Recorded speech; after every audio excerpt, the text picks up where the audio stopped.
कहते ना, जो करेगा सो पाएगा, जितना करेगा उतना पाएगा, जैसा करेगा वैसा पाएगा। हम कई बार कह देते हैं, जाने अनजाने में हमारे मुख से निकल जाता है, माताएं भी कई बार बोल देती हैं कि बहन जी हमने तो कुछ ऐसा किया ही नहीं, पता नहीं मेरे साथ ही ऐसा क्यों होता है। कई बार हम भगवान को दोष देने लग जाते हैं, पता नहीं भगवान मेरे साथ ही ऐसा क्यों करता है। मुझे तो याद ही नहीं कि मैंने कभी किसी के साथ कुछ गलत किया हुआ हो, लेकिन पता नहीं मेरे साथ ऐसा क्यों होता है। तो यह समझ लेंगे बड़े ध्यान से, भगवान कभी भी किसी के साथ कुछ गलत नहीं करता। भगवान के ये कार्य है ही नहीं कि वो एक एक का बैठ के हिसाब किताब देखे। आप सोचो, 800 करोड़ आत्माएं हैं, एक एक का बैठ के भगवान नोट कर रहा होगा, अब इसने ये गलत सोचा, अब इसने ये गलत किया, अब इसने ये खाया, अब इसने वो पिया। परमात्मा हमें 3 कर्मों की गति जरूर बताते हैं, समझाते जरूर है, फिर हमारा फर्ज है कि हम उस पर चले या नहीं चले। 3 प्रकार के कर्म होते हैं। एक तो सुकर्म, अच्छे कर्म जिनका अच्छा रिजल्ट मिलता है। एक होते हैं अकर्म, जिनका ना पाप बनता है ना पुण्य बनता है। और एक होते हैं विकर्म।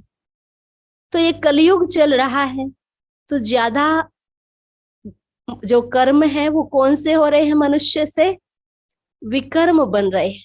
कई बार तो पुण्य कर्म करने के लिए चलते हैं तो भी पाप कर्म बन जाता है, वो भी आज आपको बताएंगे। तो भगवान को दोष देने के बजाय हमें अपने कर्मों पर अटेंशन देना है। ऐसा हो ही नहीं सकता कि पड़ोसी ने गलत कर्म किया हो, उसकी सजा आपको मिल रही हो। अगर मैंने गलत किया है तो उसकी सजा भी मुझे ही मिलनी चाहिए ना। कहा भी जाता है, every action has equal and opposite reaction. हर एक कर्म का परिणाम अवश्य मिलता है। हाँ, ये हो सकता है थोड़ा पहले मिल सकता है, थोड़ा लेट मिल सकता है, लेकिन मिलेगा जरूर। विकर्म मीन्स पाप कर्म। बताए ना, विकर्म जो ज्यादा आजकल हो रहे हैं वो विकर्म हो रहे हैं मनुष्य से। तो एक बार ऐसे ही एक व्यक्ति होता है, उसने बड़ा ही सुंदर अपना बगीचा लगाया, बगीचे में बड़े ही सुंदर फल फूल लगाए। उसको देख देख कर खुशी होती थी अपने बगीचे को, बड़ा ही सुंदर वो बगीचा। एक दिन उसमें गाय घुस जाती है और पूरे बगीचे को तहस नहस कर देती है, फूल सब बिखर जाते हैं, घास भी सारी ऐसी, तो अफरा तफरी उसमें मच जाती है। तो जब वो व्यक्ति बगीचे का मालिक उसको देखता है तो उसको इतना गुस्सा आता है, इतना गुस्सा आता है, वो गाय को वही पीट पीट कर मार डालता है। गाय मर जाती है। तो रात में वो जब सोता है तो सपने में उसको एक फरिश्ता नजर आता है। तो वो फरिश्ता पूछता है कि वो बगीचा था जिसमें बड़े सुंदर सुंदर फूल थे, वो सब थे, वो बगीचा किसका था? तो कहा मेरा था। कहा उसमें ये फूल फल किसने उगाए थे इतने सुंदर? कहते मैंने उगाए थे। कहा गाय को किसने मारा? कहा, थोड़ा सोचा कि भगवान ने मारा। मतलब जब भी कुछ हमसे गलत होता है उसका दोष हम भगवान के ऊपर मर देते हैं कि हमने नहीं किया, ये परमात्मा ने किया। और कुछ भी अच्छा हुआ तो सारा क्रेडिट हम खुद लेने की सोचते हैं कि ये हमने किया है।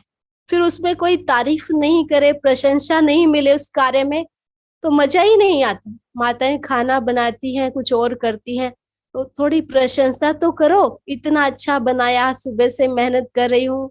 कुछ उसमें नुक्स निकाल दिया थोड़ा सा तो बड़ा ही गुस्सा आएगा कि ऐसा क्यों किया, मैं तो सवेरे से लगी हुई थी। तो औरों से एक्सपेक्टेशंस हमारी बहुत ज्यादा है। तो जो कर्मों की गहरी गति है उसको समझना भी उतना ही गहरा है। आप सोचो, जब भी हम कोई भी गलत कर्म करते हैं तो अंदर से आवाज जरूर आती है कि हमें ऐसा नहीं करना चाहिए, लेकिन उस समय हम क्या सोच लेते हैं कि कौन देख रहा है, इतना तो सब करते हैं, इतना तो चलता ही है। पहले के लोग जब भी कुछ गलत कर्म के लिए उनको बोलते थे, रिश्वत देते थे या कुछ ऐसे करते थे, तो वो हमेशा कहते थे नहीं मैं ये नहीं ले सकता हूँ, मैं बाल बच्चेदार आदमी हूँ, मैं ऐसे काम थोड़ा ही करूंगा। और आज के व्यक्ति को अगर रिश्वत नहीं मिलती है तो वो ये कहता है कि बाल बच्चेदार हूं, इतना तो चाहिए ही। तो आज के मनुष्य की जो मेंटेलिटी है वो पूरी तरह से चेंज हो चुकी है कि इतना तो चलता ही है, इतना तो करना ही पड़ता है, और उस अनुसार फिर हमें सजा भी मिलती है, इतनी तो फिर हमें मिलनी ही चाहिए। तो जो जैसा कर्म करता है वैसा हमें फल मिलता है।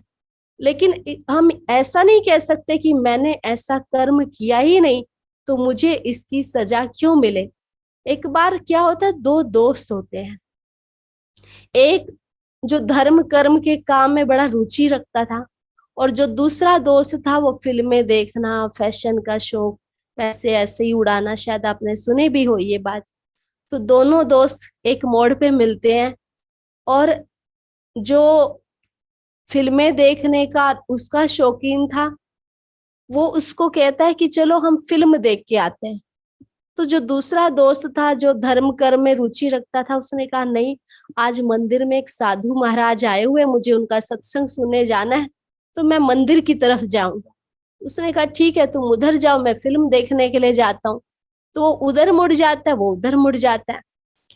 तो जो फिल्म देखने गया था उसको रास्ते में एक नोट से भरा हुआ पर्स मिलता है, तो वो उसको देखकर बड़ा ही खुश होता है और फिल्म देख के आता है। तो जो दूसरा दोस्त आता है सत्संग सुन के, उसके पैर में कांटा लगता है बड़ी जोर से और बहुत ही पैर से खून बहता है।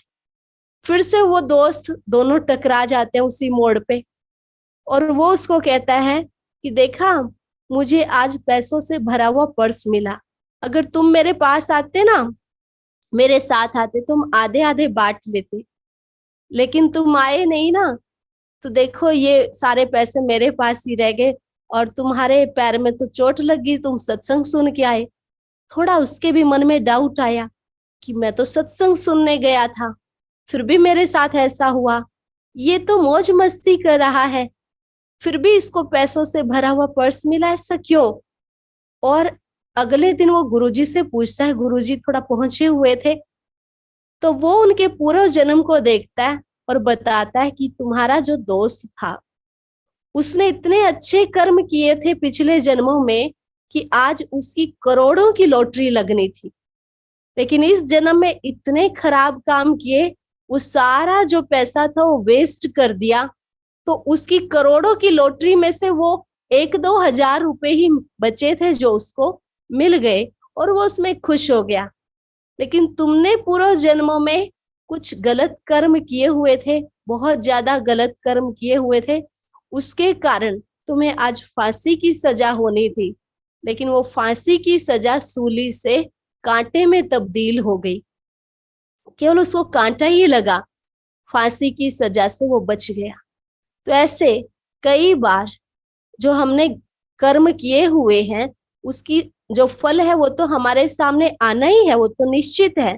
तो गलत किया तो गलत आएगा, अच्छा किया तो अच्छा आएगा, लेकिन डिपेंड करता है कि बीज कैसा था वो कर्म का, जो हमने कर्म किया वो कैसा था, उसको कैसा हवा पानी मिला, कैसी मिट्टी मिली, उस अनुसार फिर वो फलीभूत होता है। मान लो मैं पीछे से ही कुछ गलत कर्म करके आई हूँ, मेरी आत्मा ही थोड़ी नेगेटिविटी उसमें ज्यादा है और उसको माहौल अच्छा मिल गया, मिट्टी पानी वो थोड़ा अच्छा मिल गया, हो सकता है मैं इस जन्म में कुछ अच्छा कर लूं। कई बार रिजल्ट क्या होता है ना, जैसे कोई बीज है, जो मिर्च का बीज है उसका फल बड़ा जल्दी आ जाता है, आम का जो बीज है फल है उस पर बहुत लेट फल आएगा, बीज हम आज बोएंगे कई साल लग जाएंगे, 10-20 वर्ष लग जाएंगे फल आने में।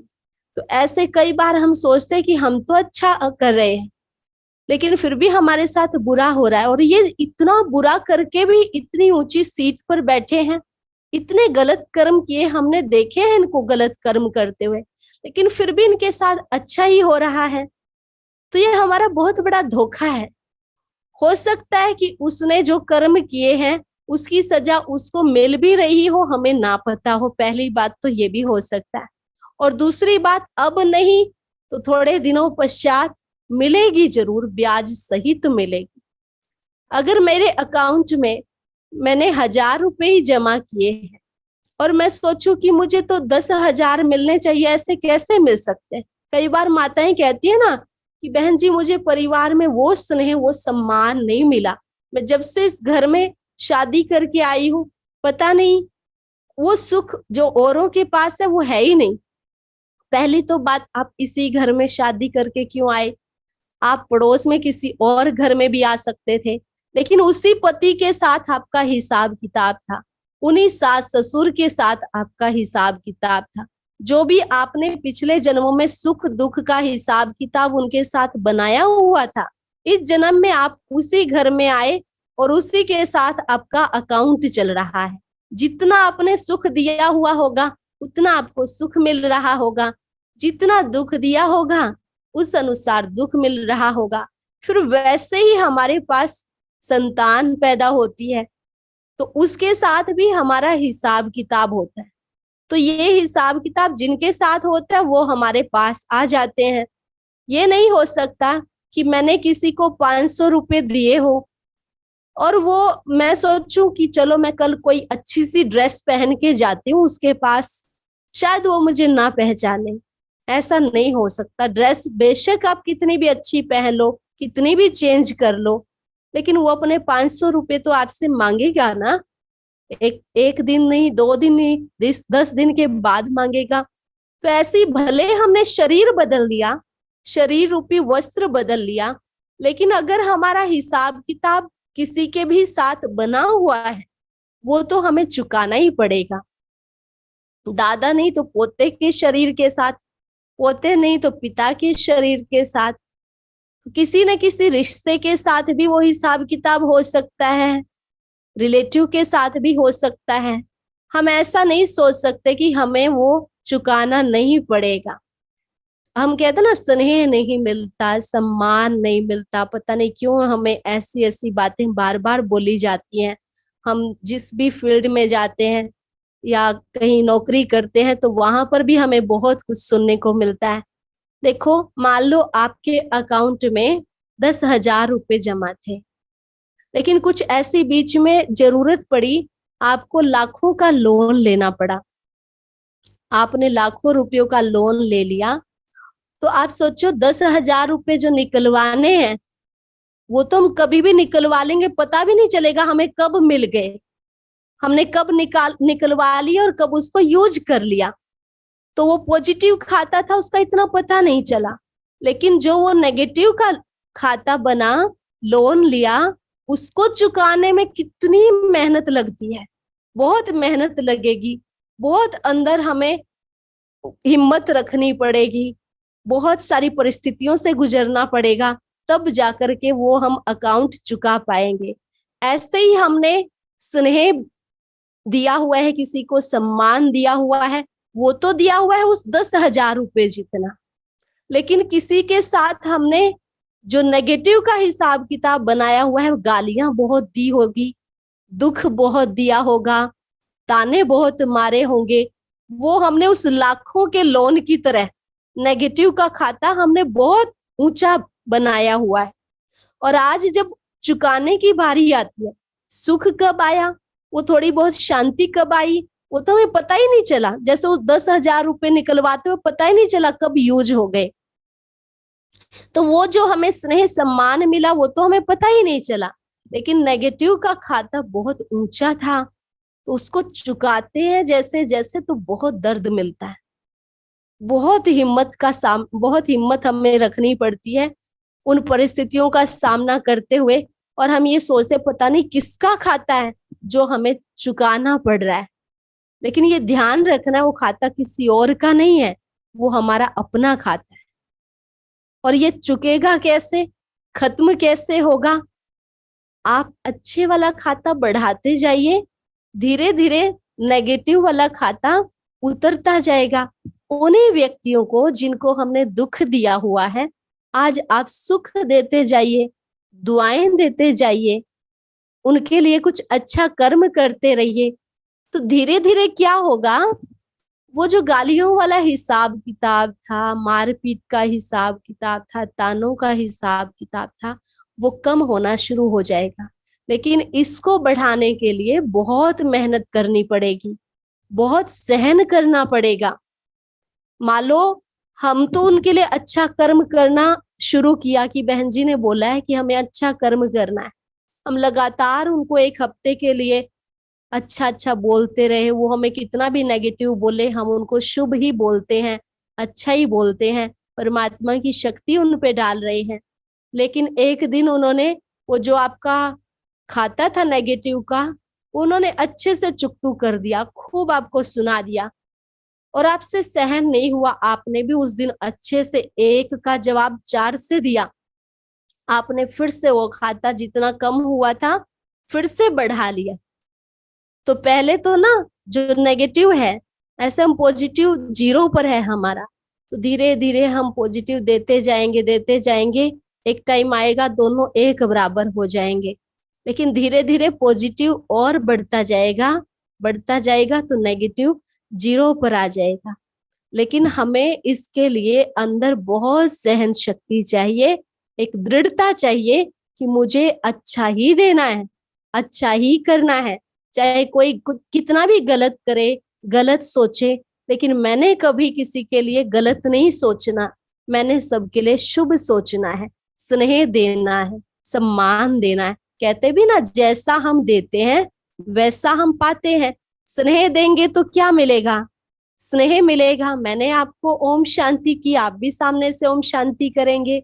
मैंने सम्मान दिया, आप भी सम्मान देंगे। मैंने गाली दी तो आप भी क्या देंगे? फिर गाली देंगे। और मैंने थप्पड़ मारा तो बदले में थप्पड़ ही मिलेगा। तो जो हम देंगे वो हमें मिलेगा। आप देखो कई बार क्या होता है, एक बस में कोई कहीं से बैठा है, कोई कहीं से बैठा है और इकट्ठा ही उनका एक्सीडेंट हो जाता है। कोई एक दूसरे को जानता भी नहीं, लेकिन एक ही दिन एक ही समय पर उनका एक्सीडेंट हो जाता है। कारण क्या होता है?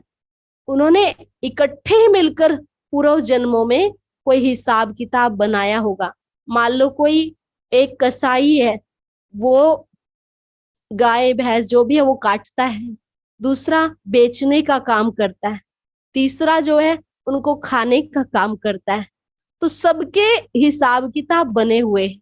ऐसे पाप कर्मों में बहुत सारे लोग इकट्ठे शामिल होते हैं, तो उनको इकट्ठे ही सजा मिल जाती है। जैसे कोई बस है व्यक्तियों से भरी हुई, वो कहीं नदी में गिरी तो इकट्ठे ही सबका एक्सीडेंट हुआ, बहुत सारे तुरंत मर गए, लेकिन कुछ एक को लोग नदी से निकाल लेते हैं, जो आसपास होते हैं कुछ एक को बचा भी लेते हैं। तो जो बचे उनका क्या हिसाब किताब रहा होगा? उन्होंने अपने पूर्व जन्म में पाप तो किए थे पर पुण्य कर्म भी किए थे। जो पुण्य कर्म उन पाप कर्मों पर भारी पड़ गए, सजा तो उन्हें भी मिल रही थी, लेकिन वो जो पुण्य कर्म थे वो इतने श्रेष्ठ थे कि उन्हें मरते मरते भी बचा लिया। समझ में आ रही है ये वाली बात? कि पुण्य कर्म अगर हम बहुत करेंगे तो थोड़े बहुत जो पाप कर्म होंगे वो हमें उनसे भी बचा लेंगे। एक बार ये प्रैक्टिकल मैं उदाहरण सुनाती हूँ। हम जब पढ़ रहे थे तो हमारे जो टीचर थे वो हमें सुनाने लगे कि कल हम कहीं पानीपत जा रहे थे, मेरे साथ दूसरे टीचर भी थे, और हमारे रास्ते में ना सामने से कोई अंधेरे में कोई चीज आई सामने से, और बहुत बड़ा एक्सीडेंट होते होते हम दोनों बच गए। तो कहता है कि हमारी दोनों की बात चल रही थी कि आज ना हमारा किसी एक की मौत निश्चित थी, लेकिन जो दूसरा बैठा है वो बड़ा ही भाग्यशाली आत्मा बैठी है जिसके कारण दोनों बच गए। तो वो हमें बड़ी गहराई से उन्होंने ये बात समझाई कि किसी एक के पुण्य कर्म थे जिसके कारण हम दोनों बच गए। और 1-2 दिन बाद ही वो जो उनके साथ दूसरा टीचर था उसका एक्सीडेंट हो गया और वो मर गया। तो मुझे बड़ी हैरानी हुई ये बात सुनकर कि 2 दिन पहले ही वो टीचर समझा रहे थे कि हमारे में से एक के पुण्य कर्म बहुत ज्यादा थे जिसके कारण दूसरे की भी मौत होती होती मतलब बच गया वो। और 2 ही दिन बाद दूसरे टीचर की डेथ हो जाती है, वहीं पर उसी का एक्सीडेंट होता है। तो ये बड़ी समझने की बात। कई बार ऐसे भी होता है कि एक पिता शरीर छोड़ गए और बच्चे को उसका सारा कर्जा चुकाना पड़ गया। तो ये नहीं कि मैं पिताजी का कर्जा चुका रहा हूं, उनके कारण हमें इतना भोगना पड़ा, लेकिन मैंने उसी पिता के पास क्यों जन्म लिया जिसके साथ इतना बड़ा हिसाब किताब होना था। उन्हीं के पास जन्म लिया, उनका हिसाब किताब भी मुझे चुकाना पड़ा, तो जरूर मेरा कोई पूरा जन्म का हिसाब किताब था जो मुझे ही चुकाना पड़ा। तो ये हमें इन सारी बातों को मद्देनजर रखते हुए ये ध्यान पर रखना है कि हमारे कर्म कैसे होने चाहिए। हम किसी पर और पर दोष नहीं रख सकते।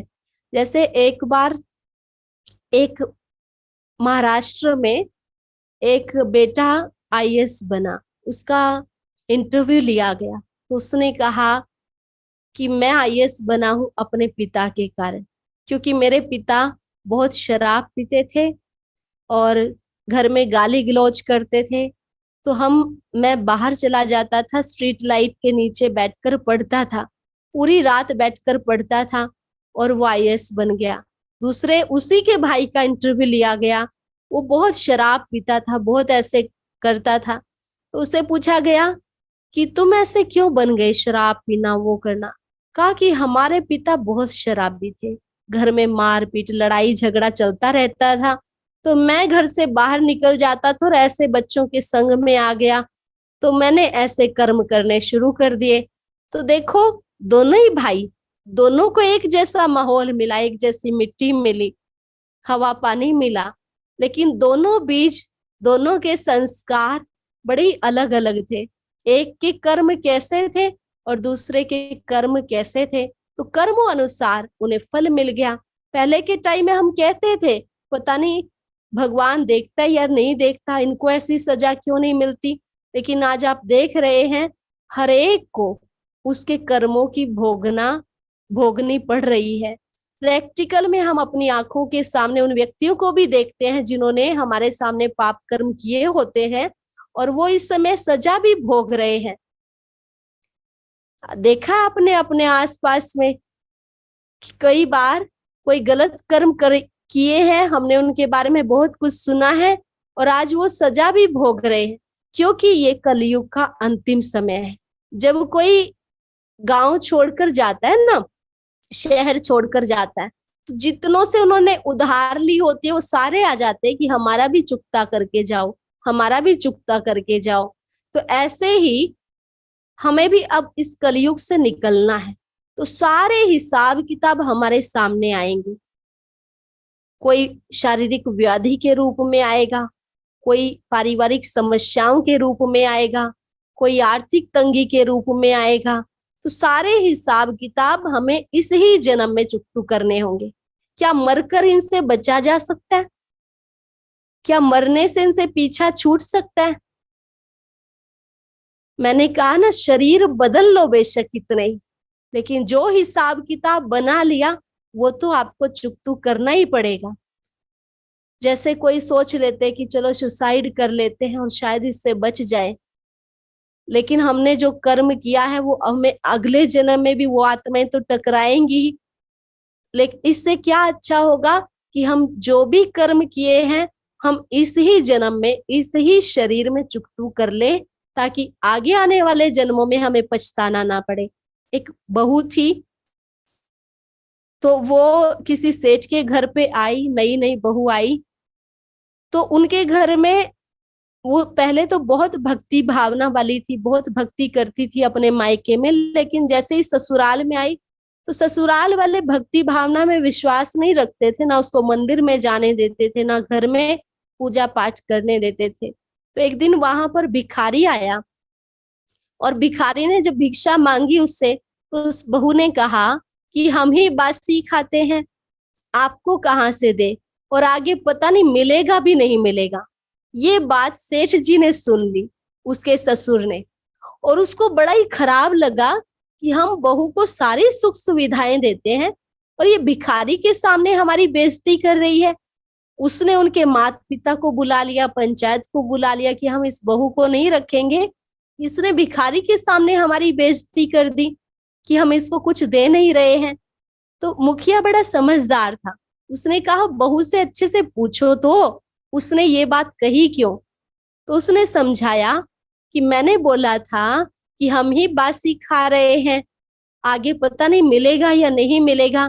तो उसके कहने का भाव था कि मैंने पिछले जन्मों में जो भक्ति की थी, परमात्मा को याद किया था, उसका फल आज मुझे मिल रहा है और मैं अभी ऐसे कुछ अच्छे कर्म कर नहीं रही हूँ, तो आगे पता नहीं मिलेगा या नहीं मिलेगा, तो मैं पिछले जन्मों का बासी खा रही हूँ। तो इस जन्म में मैंने कोई ऐसा कर्म नहीं किया जो मुझे आगे आने वाले जन्मों में अच्छा मिले। तो कई बार क्या होता है कि बच्चे जो होते हैं एक ही नंबर से रह जाते हैं जॉब मिलते मिलते। माता ही कहती पता नहीं मेरे बेटे के साथ ऐसा हमेशा क्यों होता है, जैसे ही वो सफलता मिलने को होती है उससे रह जाती है। आप सोचो इतना इंटेलिजेंट है, हर पेपर को पास कर गया, लेकिन लास्ट में एक नंबर से रह जाते हैं। तो ये कर्मों का ही तो हिसाब किताब समझेंगे ना इसको, कि कोई भी ऐसा कर्म है जो हमारे सफलता के मार्ग में रोड़ा बन रहा है। तो अगर हम अच्छे कर्म कर लेते हैं, दुआएं जमा कर लेते हैं, तो वो खाता हमें उन पाप कर्मों से या उस जो विघ्न से हमें बचा देता है। मान लो मैंने किसी का खून किया और अगले जन्म में मैं मान लो किसी और जगह कोई पैदा हुआ, उसने पहले जन्म में खून किया हुआ है और वो जब अगले जन्म में पैदा होता है, एक सेकंड के लिए रुकना सभी, एक सेकंड।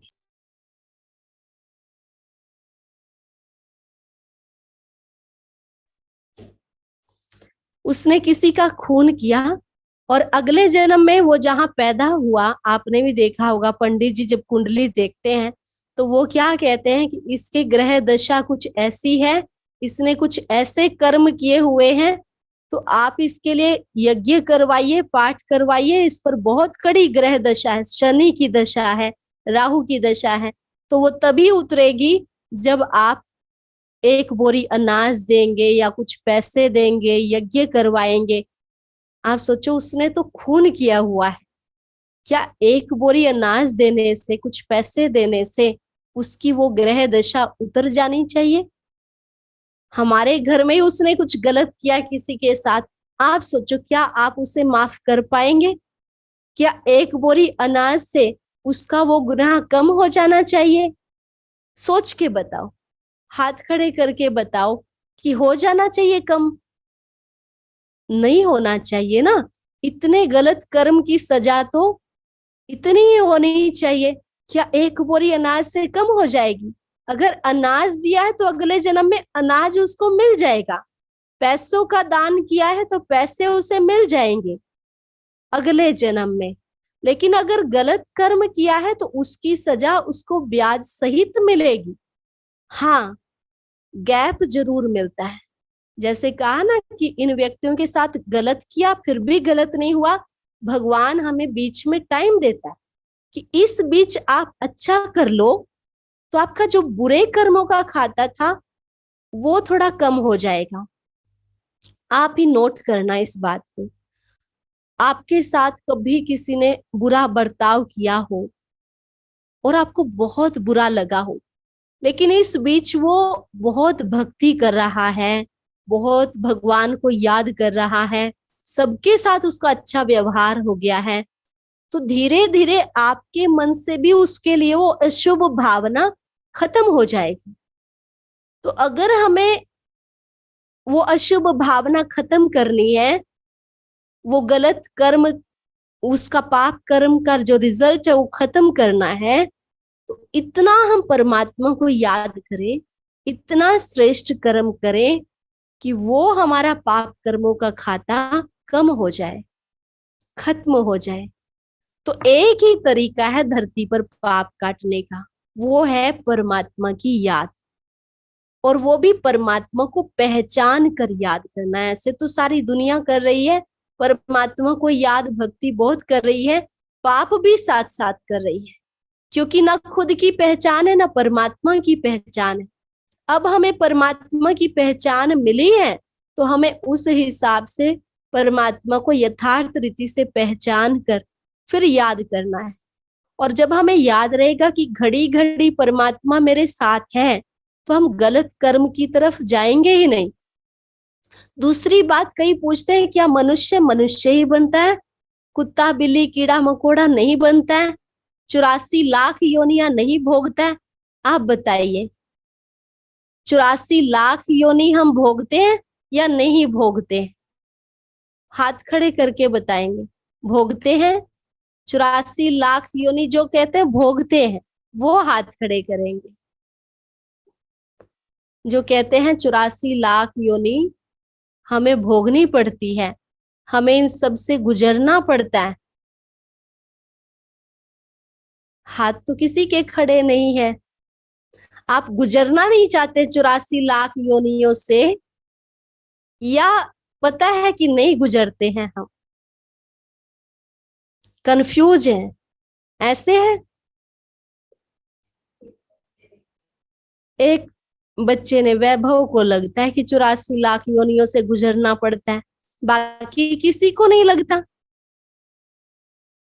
जो कहते हैं हम 84 लाख योनियों से नहीं गुजरते, अब वो हाथ खड़े करें।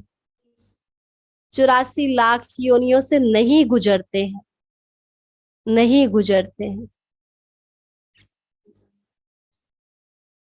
कुछ एक भाई बहने हाथ खड़े कर रहे हैं जो कहते हैं नहीं गुजरते हैं।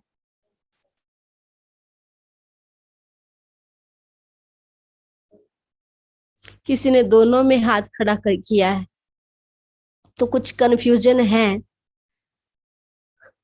क्या हम 84 लाख योनियां लेते होंगे? 84 लाख में देखो कुत्ते बिल्ली कीड़े मकोड़े सभी जीव जंतु आ जाते हैं।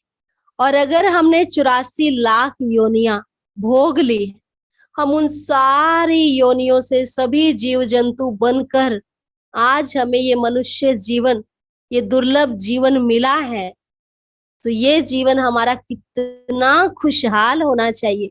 कोई दुख नहीं, कोई अशांति नहीं, कितनी खुशी इस जीवन में होनी चाहिए, क्योंकि हम 84 लाख योनि भोग कर आए हैं और आज हमें ये इंसान का जन्म मिला है।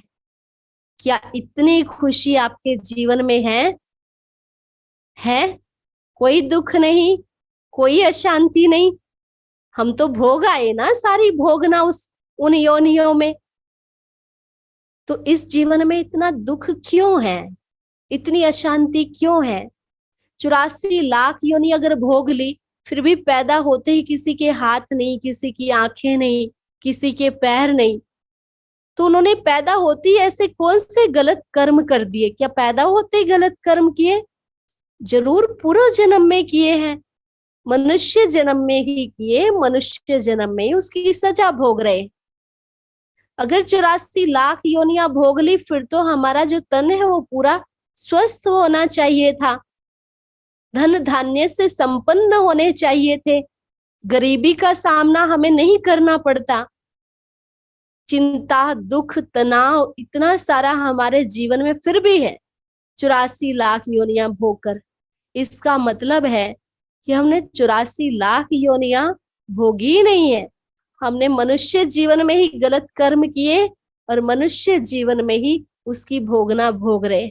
जब मनुष्य जीवन में ही इतना दुख मिल जाता है, तो किसी और योनि में जाने की जरूरत क्या है? आप देखो, उसी डस्टबिन से कुत्ता भी खा रहा हो तो उसी डस्टबिन से मनुष्य भी खा रहा है। इतनी ही गरीबी का सामना मनुष्य भी कर रहा है। तेल के कढ़ाई में तलने की जरूरत नहीं, भरी दोपहरी में इतने टेम्परेचर में कोई सड़क पर बैठे होते हैं, तो इतनी गर्मी इतना सब कुछ सहन कर रहे हैं आज का मानव।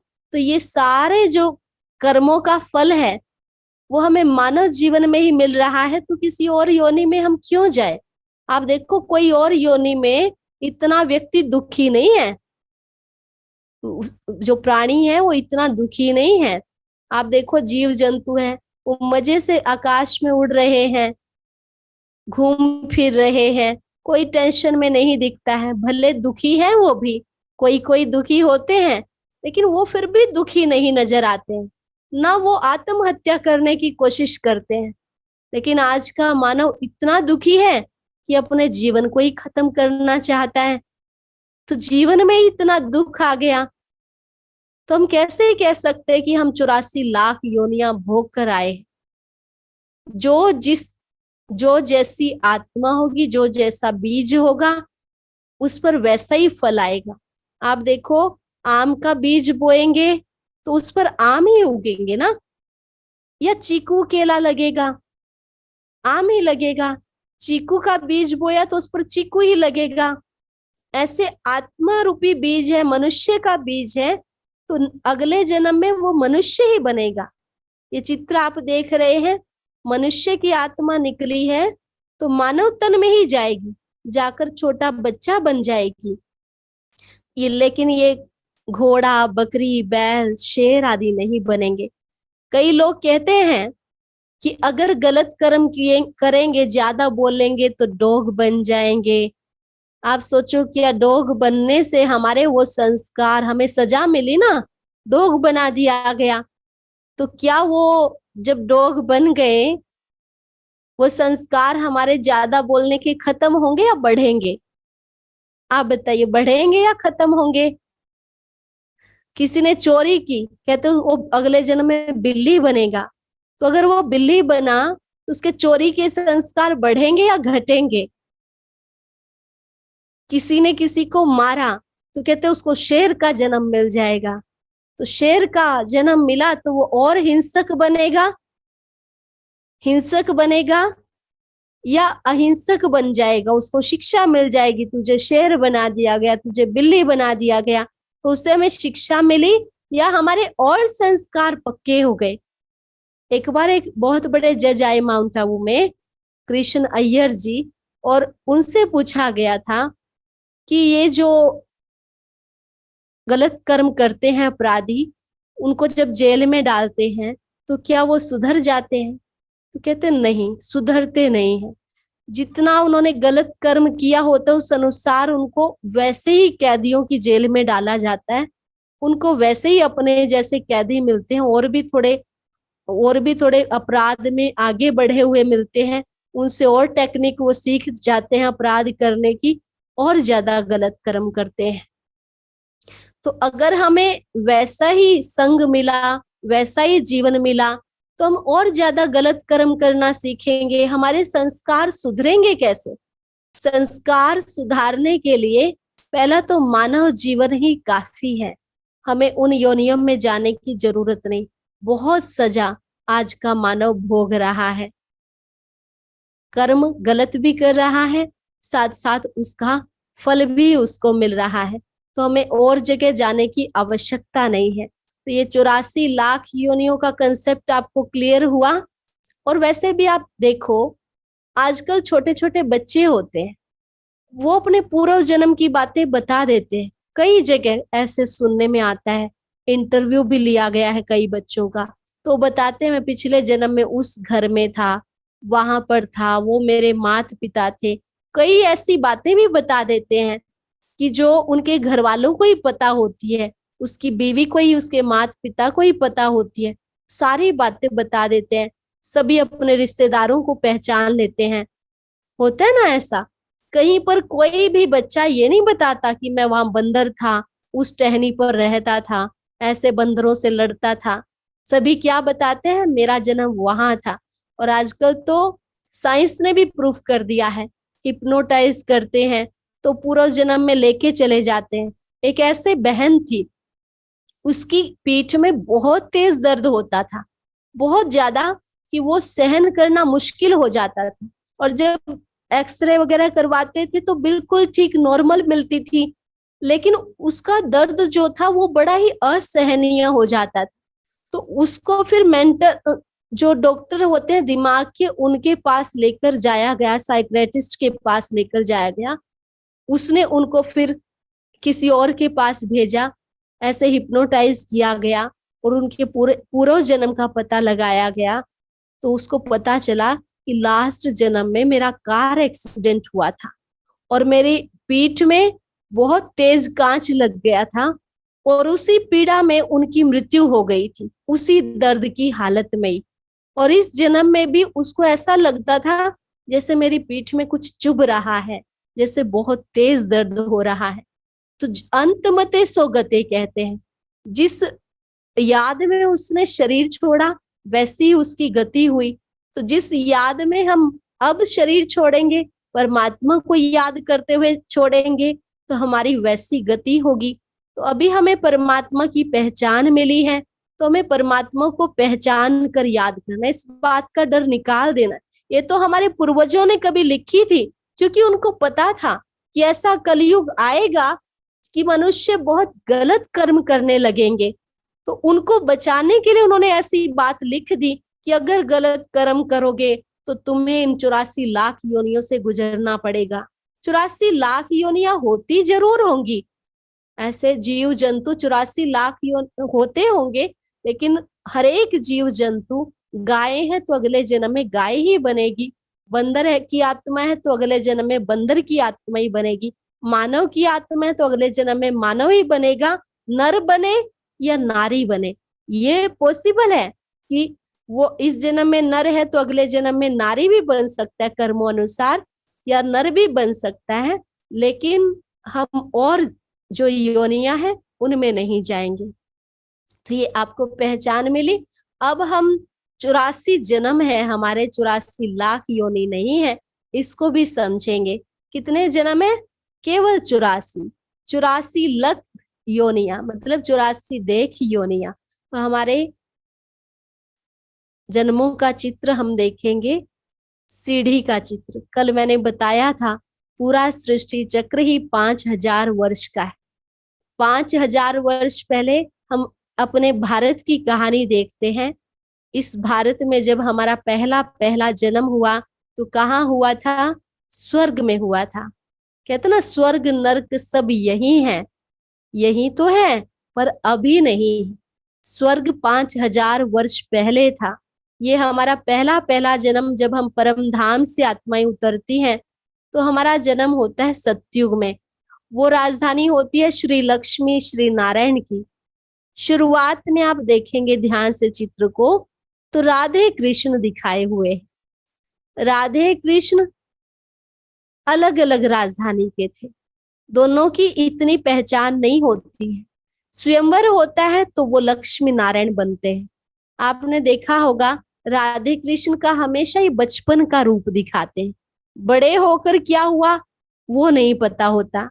और लक्ष्मी नारायण का कभी भी बचपन नहीं दिखाते हैं, क्योंकि राधे ही स्वयंवर के बाद श्री लक्ष्मी बनती है और कृष्ण ही स्वयंवर के बाद श्री नारायण बनता है। क्योंकि दोनों अलग अलग राजधानी के, तो एक दूसरे की पहचान नहीं होती है। बाद में स्वयंवर के बाद एक दूसरे को देखते हैं, पहचानते हैं।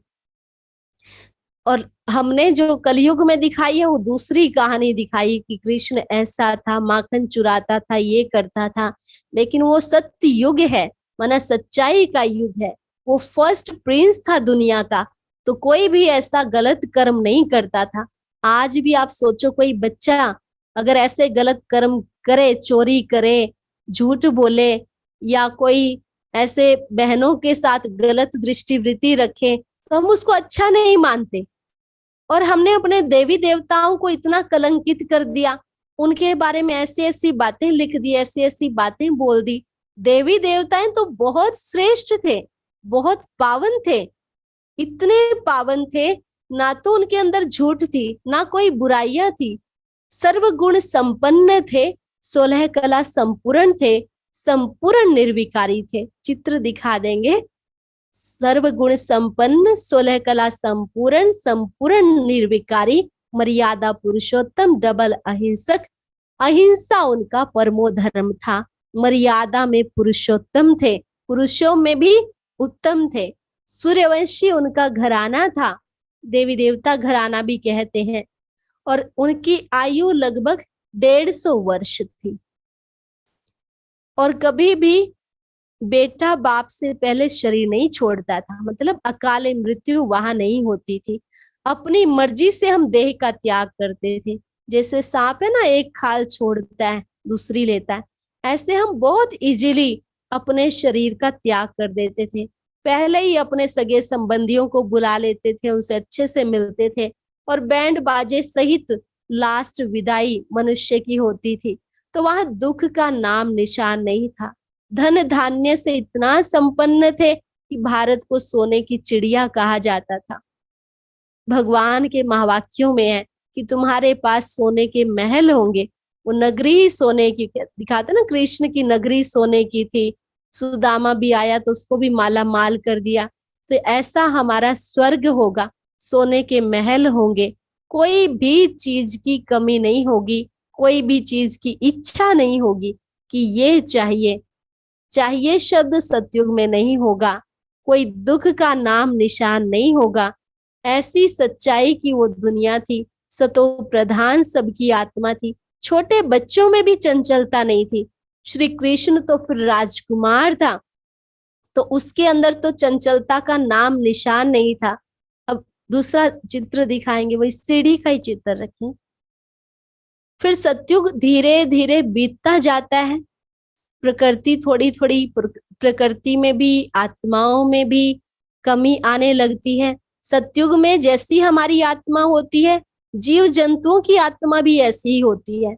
शेर बकरी कहते हैं ना, इकट्ठे एक घाट पर पानी पीते हैं, तो जीव जंतुओं का भी आपस में बहुत प्रेम होगा। फिर उस जनसंख्या कितनी होगी सतयुग में? शुरुआत में 9 लाख होगी, और सतयुग के लास्ट में 2 करोड़ के लगभग जनसंख्या हो जाएगी। सबके नाम के आगे श्री लगता है, श्री माना श्रेष्ठ है। फिर त्रेता युग आया। त्रेता युग की शुरुआत होती है राम से। 8 जन्म हुए यहाँ पर सतयुग में। 1250 साल का ये युग है। ध्यान से सुनना, एक जन्म, पहला जन्म, फिर पुनर्जन्म लिया, वही लक्ष्मी नारायण पुनर्जन्म ले रहे हैं। तीसरा जन्म हुआ, चौथा हुआ, पांचवा, छठा, 8 जन्म हुए। ऐसे करते करते ऊपर से और परम धाम ये दिखाया ना, साइड में राइट हैंड में देखो, ये परम धाम दिखाया हुआ है। आत्माएं ऊपर से ऐसे थोड़ी थोड़ी आत्माएं करके सतयुग में आती रही, और त्रेता सतयुग के लास्ट तक 2 करोड़ के लगभग हो गई। फिर जब त्रेता युग आता है तो राम का युग आया, और 9वीं गद्दी राम को मिली। इसीलिए कहा जाता राम नवमी। राम नवमी मनाते ना हम सभी, तो ये राम नवमी इसीलिए क्योंकि 9वीं गद्दी श्री राम जी की थी। श्री सीता का युग आया। इनको क्षत्रिय घराना कहा जाता है। वो सूर्यवंशी घराना था, ये चंद्रवंशी घराना है। कहते हैं रामचंद्र, और राम के जो पूर्वज थे वो सारे कौन थे? सूर्यवंशी थे। तो इसका ये युग भी 1250 साल का होता है। आत्मा में थोड़ी सी कमी आ जाती है। इसको ये गोल्डन सीढ़ी दिखाई है, ये सिल्वर सीढ़ी दिखाई है, मतलब चांदी जैसा युग। बाकी धन धान्य से त्रेता युग में भी हम संपन्न ही होते हैं। आत्मा सतो प्रधान सतो होती है, प्रधानता खत्म हो जाती है 7 गुणों की, पर 7 गुण हरेक के अंदर होते हैं। धीरे धीरे हम सीढ़ी उतर रहे होते हैं। सतयुग में कितने जन्म थे? 8 जन्म। त्रेता में एवरेज आयु हो जाती है 120 125, और जन्म बढ़ जाते हैं हमारे 12। सतयुग में एवरेज कितनी थी आयु? 150 वर्ष। त्रेता में लगभग 125 वर्ष। आपसे मैं पूछूंगी कितनी आयु थी? सभी जाग रहे हैं? हाथ खड़े करेंगे। आपकी कहानी बता रहे हैं, आप कैसे उतरे हो ऊपर से। पहले आप सतयुग में आए थे, देवी देवता बने थे।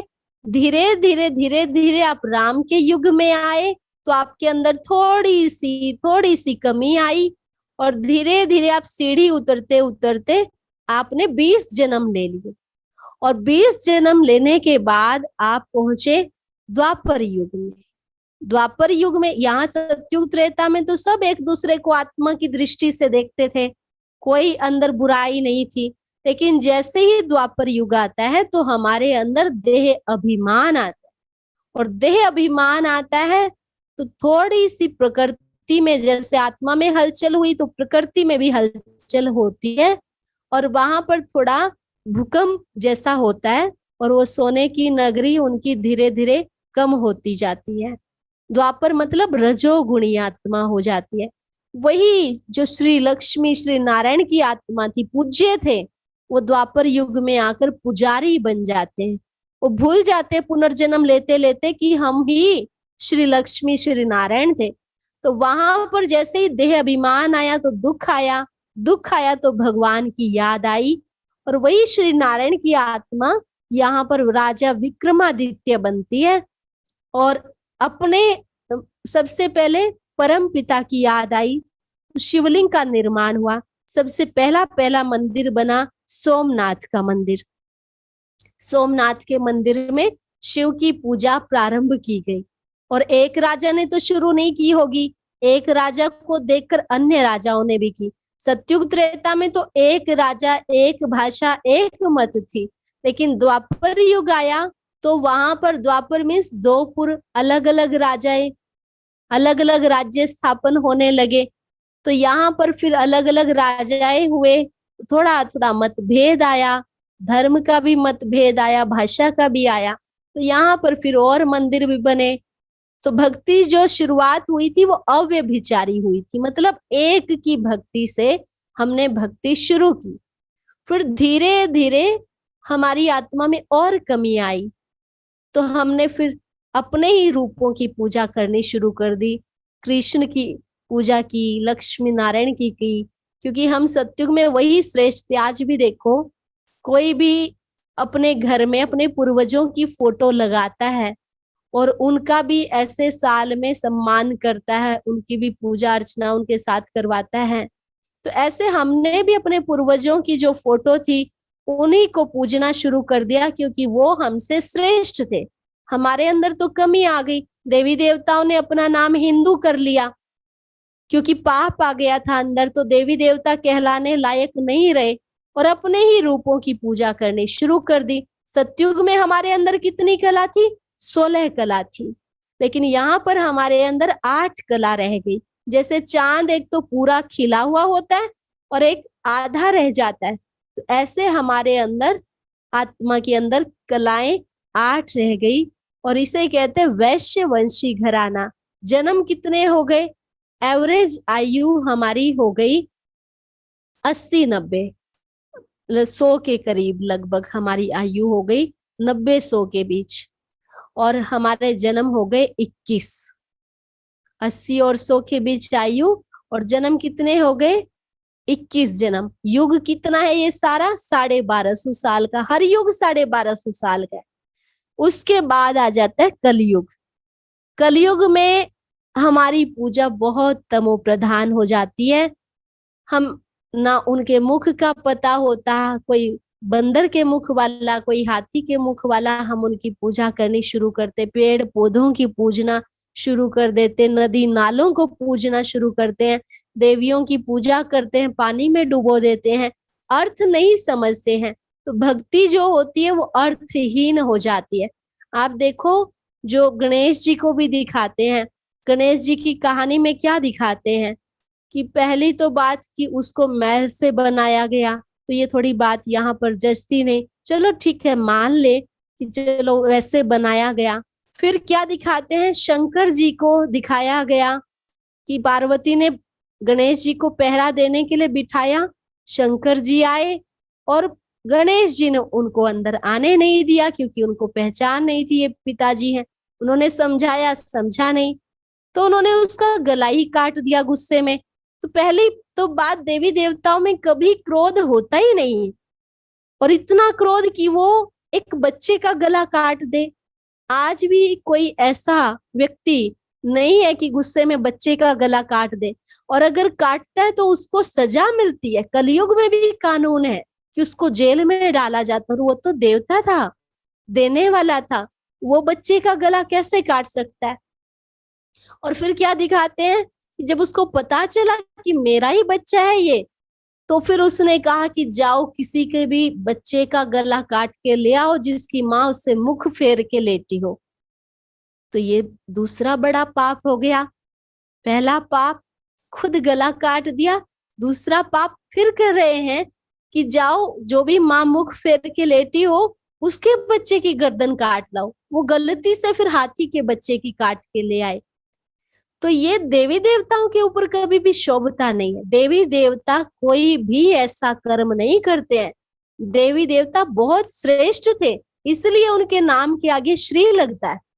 आज भी आप देखेंगे भारत में बहुत सारे प्रमाण है कि ये भारत भूमि देव भूमि रही है, यहाँ पर स्वर्ग है। आज भी माताओं के नाम कैसे होते हैं? बिमला देवी, कमला देवी, निर्मला देवी, लक्ष्मी देवी। देवी आज भी, अभी कलयुग के लास्ट तक देवी शब्द माताओं के नाम के पीछे लगता था। नाम भी देवियों के ऊपर थे। और भाइयों के नाम कैसे होते हैं? राम कुमार, ऐसे लक्ष्मण कुमार, कई इकट्ठा ही लिख देते, सत्य नारायण, सूर्य नारायण, है ना। भाइयों के नाम राम, मेहर, राम, ऐसे राम के ऊपर, लक्ष्मण के ऊपर, देवी देवताओं के नामों के ऊपर भाइयों के नाम होते थे। अभी लास्ट में थोड़ा सा चेंज हुआ है, वरना अभी तक भी ये सारे नाम लिए जाते थे देवी देवताओं के नाम के ऊपर। और भारत में आप पहाड़ी एरिया पे जाओगे तो बहुत जगह लिखा मिलेगा देवभूमि, क्योंकि ये भारत भूमि देवभूमि रही है। यहाँ देवी देवता रहते थे। और वही देवी देवताओं में जब पाप आता है तो अपने को हिंदू नाम रख लेते हैं, और लास्ट तक आते आते अपने आप को पूरी तरह भूल जाते हैं। तो कलयुग में देखेंगे ध्यान से, फिर से देखेंगे सीढ़ी का चित्र, वहां पर क्या कर रहे हैं हम? भक्ति हमारी पूरी तरह तमो प्रधान।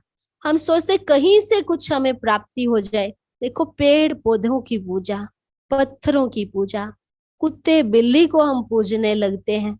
नारी का सम्मान खत्म हो जाता है। 9 देवियों की पूजा करते, पूजा करके फिर देवी को डुबो भी देते, इसका भी अर्थ नहीं निकलता है।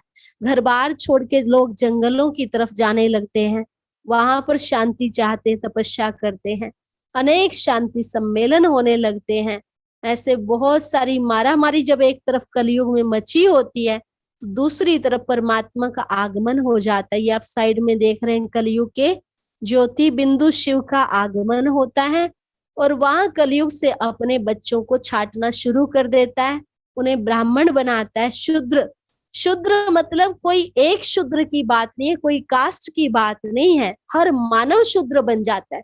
भले वो अपने को कितनी ऊंची कास्ट का कहता हो, भले ही वो ब्राह्मण कहता हो अपने आप को, जन्म से ब्राह्मण हो, लेकिन कर्म से हर एक शूद्र बन जाता है। तो कर्म हमारे बहुत गिर जाते हैं। तो ऐसे समय पर भगवान, जब हर एक आत्मा पतित हो जाती है, हर एक आत्मा भगवान को याद करती है, ऐसे समय पर भगवान का आगमन होता है और वो अपने बच्चों को यहाँ से छांटना शुरू करता है। कोटों में कोई आत्माएं होती है, कोई में भी कोई जो भगवान को पहचानती है, उसका बनती है। और वो जिस मिशन के लिए धरती पर आया हो है, कलयुग को सतयुग बनाने, उसमें मददगार बनती है। आपने देखा भी होगा, कोई महाभारत है, रामायण है, लास्ट में बड़ी मारा मारी मचती है। जब बहुत मारा मारी, बहुत हाहाकार होती है, उसके बाद जय जयकार होती है। वैसे कोई फिल्म भी देखी हो तो उसमें भी लास्ट में बड़े, एक बार तो हाहाकार मचता ही है, तभी तो फिर उसको बोलेंगे ना। तो ऐसे हम भी इस ड्रामा के एक्टर हैं, इस खेल के एक्टर हैं, तो हमें भी लास्ट में उन हाहाकार का सामना तो करना ही पड़ता है। एक बार परिस्थितियों का सामना तो करना ही पड़ता है। फिर जो उन परिस्थितियों में जीत जाते हैं वो देवी देवता बन जाते हैं, ऑलराउंडर एक्टर बन जाते हैं, मतलब शुरू से लास्ट तक पार्ट बजाने वाले। सीडी का चित्र ही रखेंगे आज तो सामने सबके।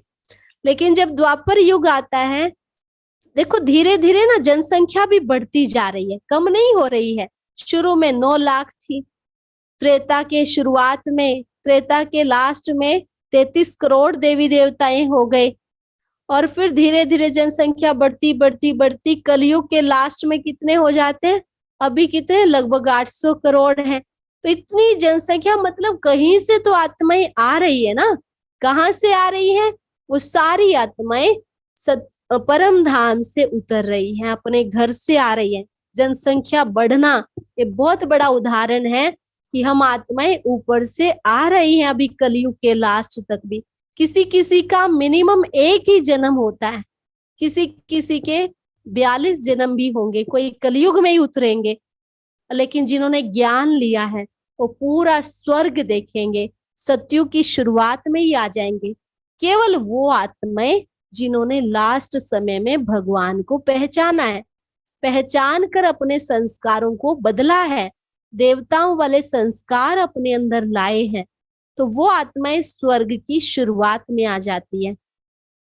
और यहाँ पर आप देखेंगे लास्ट में कहीं ग्रह युद्ध है, कहीं प्राकृतिक आपदाएं हैं, कहीं बॉम्ब्स पड़ रहे हैं, तो ये सारे कलयुग के लास्ट में ऐसे करके कलयुग खत्म होता है। और वापस हम ऊपर लेके जाएंगे इस चित्र को। यहाँ से देखो सारी आत्माएं, राइट साइड में देखे एक व्हाइट लाइट ऊपर जा रही है, सारी आत्माएं वापस परम धाम घर में पहुंच जाती है। ये आत्माओं का देश यहाँ पर दिखाया हुआ है। तो ये थी हमारी 84 जन्मों की कहानी। 8 जन्म सतयुग के, 12 जन्म त्रेता युग के, 20 हो गए, 21 जन्म द्वापर युग के, कितने हो गए 8 12 20, और ये 21 जन्म 41 हो गए, और ये कलयुग के कितने जन्म है 42 जन्म, तो 83 जन्म हो गए। एक जन्म है हमारा संगम युग का, जहां हम भगवान के बच्चे बनते हैं। तो ये हमारा नया जन्म होता है। जब हमें भगवान का ज्ञान मिलता है तो वहां से हमारे नए जन्म की शुरुआत होती है। तो आज आपको ये ज्ञान मिला, आज आप अपना नोट कर लेना, ये आपका जन्मदिन है कि भगवान के आप बच्चे बने हो, क्योंकि भगवान का परिचय आपको मिला है। तो ये आपका नया जन्म हुआ है ब्राह्मण रूप में। ब्राह्मण क्यों कहा? क्योंकि ब्रह्मा के तन में भगवान ने आकर बनाया, तो हम ब्रह्मा के मुख से पैदा हुए सच्चे ब्राह्मण हैं। तो अपनी शरीर की जाति को नहीं देखना है किसी ने भी, तो हम आत्मा रूप में क्या है, शिव पिता के बच्चे हैं, और ब्रह्मा ने हमें अपनाया तो हम हो गए सच्चे सच्चे ब्राह्मण। एक होते कुख वंशावली, जो कोख से पैदा हुए ब्राह्मण, एक मुख वंशावली ब्राह्मण, जो मुख से ज्ञान सुनकर पैदा हुए हैं। तो अभी कोई ये नहीं है कि कोई जाट है, गुज्जर है, या कोई बनिया है, या कुछ है, ऐसे नहीं। भगवान ने अब हम सब को क्या बना दिया है, ब्राह्मण बना दिया है, सच्चा सच्चा ब्राह्मण। और ब्राह्मण मतलब भगवान के कार्य में मददगार, भाग्यवान आत्माएं, जो कलयुग से सतयुग के निर्माण में भगवान की मदद कर रही है, वो हम महान श्रेष्ठ आत्माएं हैं। अच्छा जी, ओम शांति। और कुछ पूछना हो वो आप पूछ सकते हो, आपके माइक ऑन होंगे। कल लास्ट डे रहेगा और कल विजय भाई आएंगे, वो आपको मुरली का महत्व सुनाएंगे कि जो ये आपने 7 डेज कोर्स किया, ये कोर्स क्या था, बेसिक था भगवान के महावाक्यों को समझने के लिए।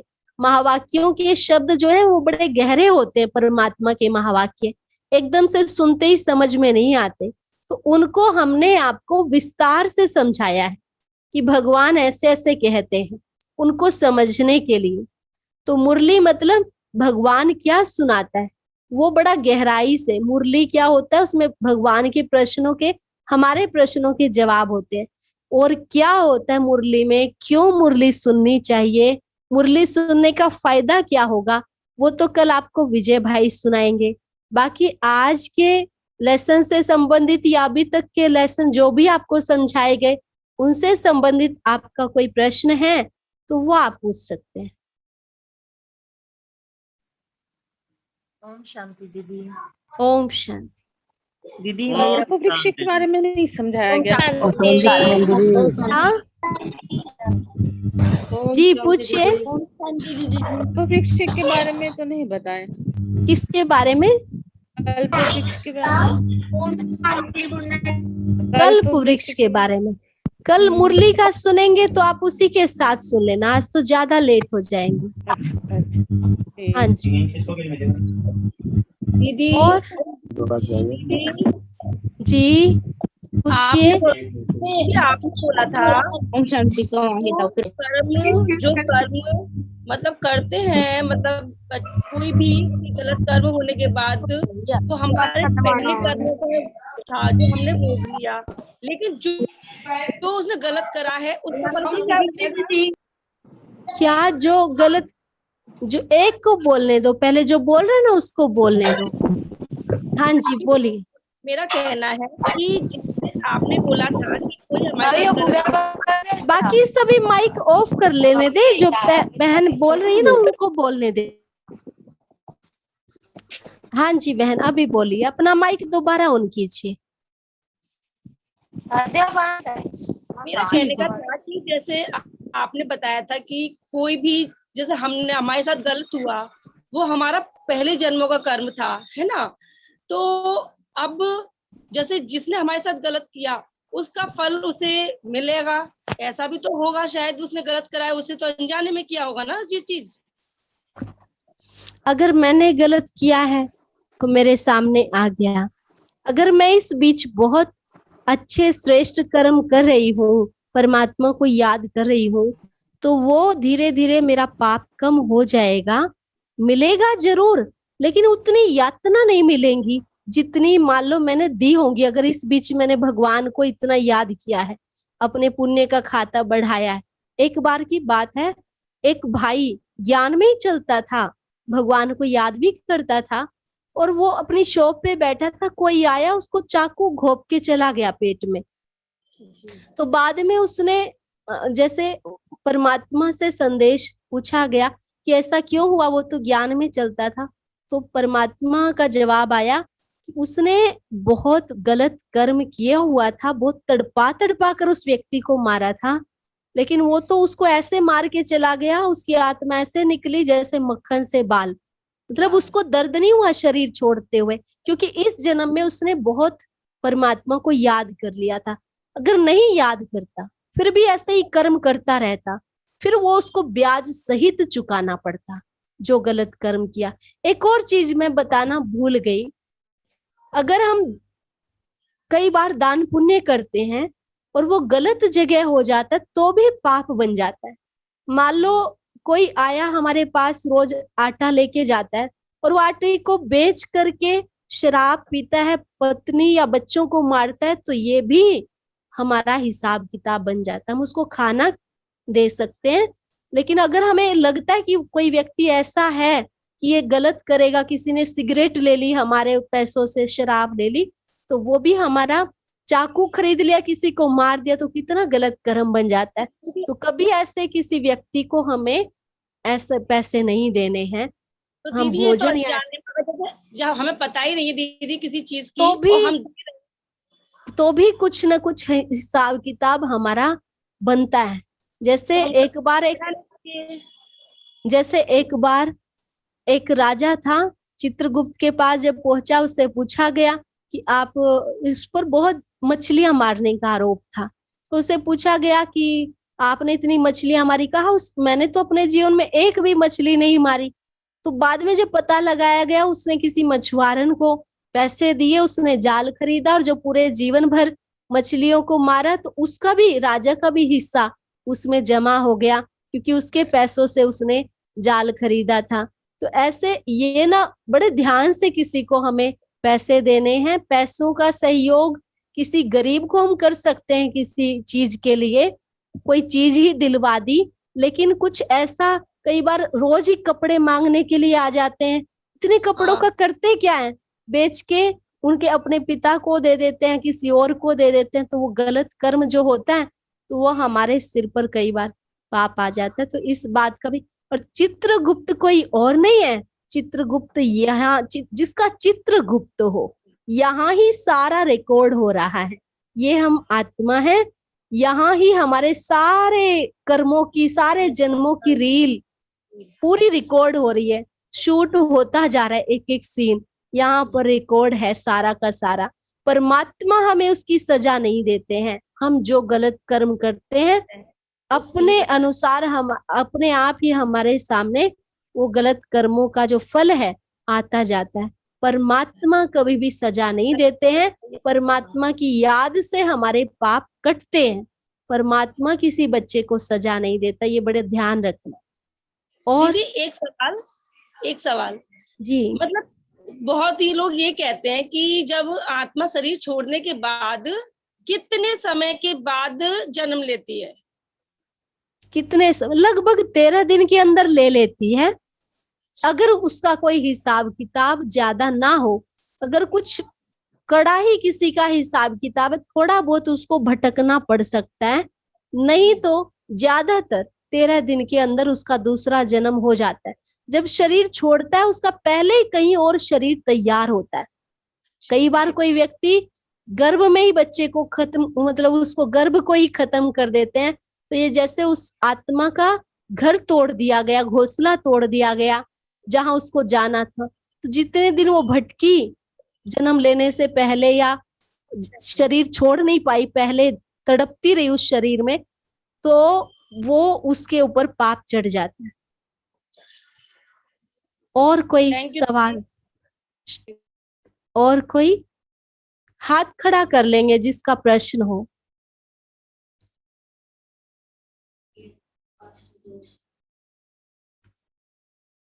आशा जोशी, आशा बहन जी, हाँ जी। जी ओम शांति दीदी। ओम शांति। मैं ये पूछना चाहती हूँ कि जैसे बोलते हैं कि जिस जन्म में जैसे कोई मतलब ये ड्रामा है, ड्रामा में सब लोग है, तो फिर जैसे कोई गलत वो करता है, किसी को मारता है या किसी के साथ में कुछ भी गलत करता है, तो क्या वो हर जन्म में करेगा? हर जन्म में नहीं, हर जन्म में तो नहीं करेगा। नहीं मतलब कि हर कल्प में। ड्रामा जो बना बनाया है। जी ये चीज मेरे को मतलब बाकी सब चीजें मैं सेटिस्फाई हूँ, बट ये समझ में नहीं आती। थोड़ा सा इसको एक्सप्लेन कर दो कि जैसे बोलते ड्रामा में नून है, बिंदी लगा दो, जो मान लो अभी हुआ आपके साथ कुछ गलत, तो आपको तो पता ही नहीं है कि पहले कभी कल्प में हुआ था ऐसा, आपको तो याद ही नहीं, तो अगले कल्प में भी याद नहीं रहेगा कि पहले कभी गलत हुआ होगा। लेकिन अभी इतने श्रेष्ठ कर्म करें कि उस आत्मा के साथ हमारे आने वाले जन्मों में बड़े प्रेम भरे मधुर भरे संबंध बने। तो अभी हमें ऐसा करना है। ड्रामा इसलिए है कि हमने कल्प इस पर जीत पाई है, इन परिस्थितियों पर। हमें नेगेटिव की तरफ ड्रामा शब्द नहीं लेके जाना है, लेकिन पॉजिटिव की तरफ। नथिंग न्यू, कल्प पहले भी 5000 साल पहले भी हमने इस परिस्थिति पर ऐसे जीत पाई थी, अभी भी मैं पालूंगी। तो ये नहीं सोचना बार बार ऐसा होगा क्या, नहीं। लेकिन हमें तो याद ही नहीं, क्योंकि ड्रामा का हर सीन नया है, कभी भी ये पुराना नहीं होता है। और कोई किसी? हाँ जी पूछिए। जैसे ये होता है जी, जैसे कि हम लोग कई बार हमें पता है हमने कोई गलत नहीं किया, हम सब कुछ अच्छा कर रहे हैं। खैर वो वही वाली बात है, जैसे आप बता रहे थे कि पूर्व जन्म का कुछ बात है वही आगे आता है। तो मैं यही कह रही थी कि कई बार मतलब कि चलो अगर कोई इंसान इस जन्म में अच्छे कर्म कर रहा है तो फिर उससे आगे उस हिसाब से ही तो मिलेगा ना।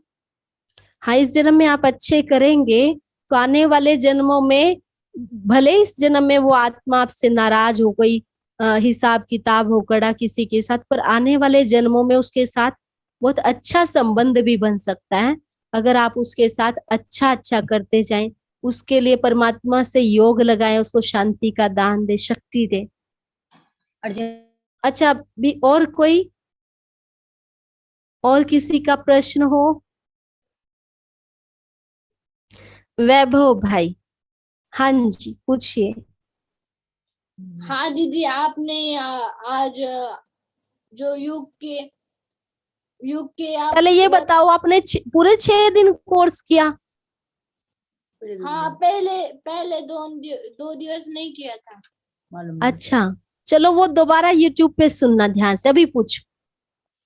आपने वो 4 युग के वर्ष बताए, तो वो फिर से बताओ ना दीदी। चारों युगों के वीडियो को फिर से सुन लेना। बाकी चारों युग 1250 साल के, ठीक है। लास्ट का संगम युग लगभग 100 वर्ष का है। अच्छा, अभी और कोई? लेकिन आत्मा परमात्मा का पहला और जो दूसरा दिन का लेसन है बड़ा इंपॉर्टेंट है, वो जरूर सभी ने सुनना है। जब आपका आत्मा पर निश्चय हो गया, परमात्मा पर निश्चय हो गया कि परमात्मा की कही हुई बात है, तो कोई प्रश्न उठेगा ही नहीं, क्योंकि ये भगवान के महावाक्य हैं। भगवान ने ये सारी बातें सुनाई है। तो पहले दिन का और तीसरे दिन का ये लेसन बड़े इंपॉर्टेंट है, उनको बार बार सुनना। कोई भी डाउट हो वो फोन करके पूछना, पर परमात्मा इस समय आए हुए हैं, ये पूरा निश्चय करके चलना, इसमें डाउट नहीं आने देना। और जब परमात्मा पर निश्चय होगा तो इन परमात्मा की कही गई सारी बातों पर हमारा निश्चय होगा। और कोई बात किसी को पूछनी हो लास्ट, बाकी वैसे धीरे धीरे आप सबके डाउट क्लियर हो जाएंगे, समय ज्यादा हो गया। अच्छा, एक भाई हैं बीच में, सीमांचल साहू।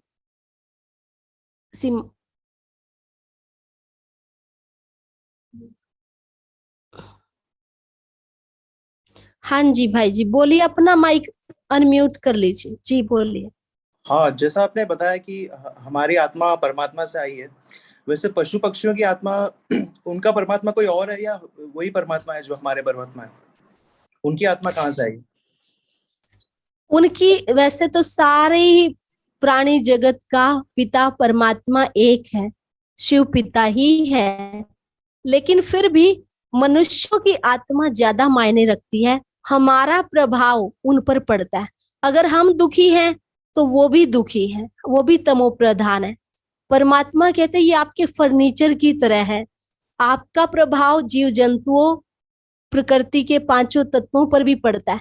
जैसा हम कर्म करते हैं ना, वैसा उन्हें भी भोगना पड़ रहा है हमारे साथ में। उनके दुख का कारण हम मानव ही है। तो हमारा पिता जो है, मानव का पिता ये कहा जाएगा, क्योंकि मानव में बुद्धि ज्यादा है। तो वैसे एक तरह से ये हमारे मनोरंजन के लिए, हमारे कार्य के लिए बनाए गए थे जीव जंतु आदि। तो वो सतयुग में हमें एंटरटेनमेंट का ही कार्य करेंगे जैसे, और कोई इनका विशेष नहीं है। आप देखो, बुद्धि ज्यादा मानव के अंदर है, तो मानव का जो पिता है वो परम पिता परमात्मा है। बाकी जीव जंतु हमारे सहयोग के लिए है, प्रकृति के पांचों तत्व भी हमारे सहयोग के लिए है। आत्मा जो है, आत्मा की कैटेगरी वो श्रेष्ठ मानव की है। बाकी जीव जंतुओं की आत्मा इतनी मायने नहीं। आप देखो, मच्छर है, वो रात को पैदा होता है, सुबह को मर जाता है, तो उसकी आत्मा इतनी नहीं, चेतनता इतनी, ऐसे पेड़ पौधों में भी चेतनता इतनी नहीं होती। और रही जानवरों की बात, गाय भैंसे, वो हम उनके दुख का कारण हम ज्यादा हैं।